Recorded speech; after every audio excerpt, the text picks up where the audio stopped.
என்றைக்கும் திமுக 2வது தடவை ஜெயிச்சதா வரலாறே கிடையாது. என்றைக்கும் வரலாறு கிடையாது. அந்த வரலாற்றை அவங்க அப்பனாலே உடைக்க முடியல, பையனால உடைக்க முடியுமா?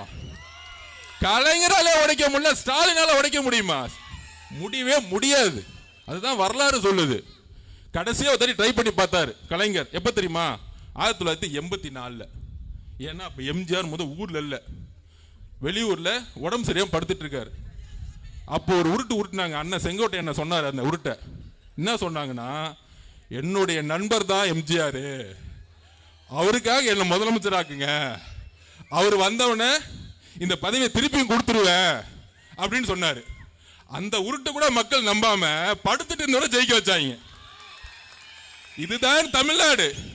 இந்த குடும்பம் என்றைக்கும் ஜெண்டாதர் ஜெயிச்சதே இல்லை. ஐயா இபிஎஸ் அவர்கள் மேல ஏற்பட்ட தோல்வினால 2021 வந்தாங்க, பிஜேபி எதிர்த்தனால வந்தாங்க. ஆனால் இன்னைக்கு நிர்வாகம் ஒட்டுமொத்தமா ஊழல் மட்டுமே அடிப்படையா இருக்கிறதுனால கண்டிப்பாக இன்னொரு முறை இந்த குடும்பம் வர்றதுக்கான வாய்ப்பே இல்லை.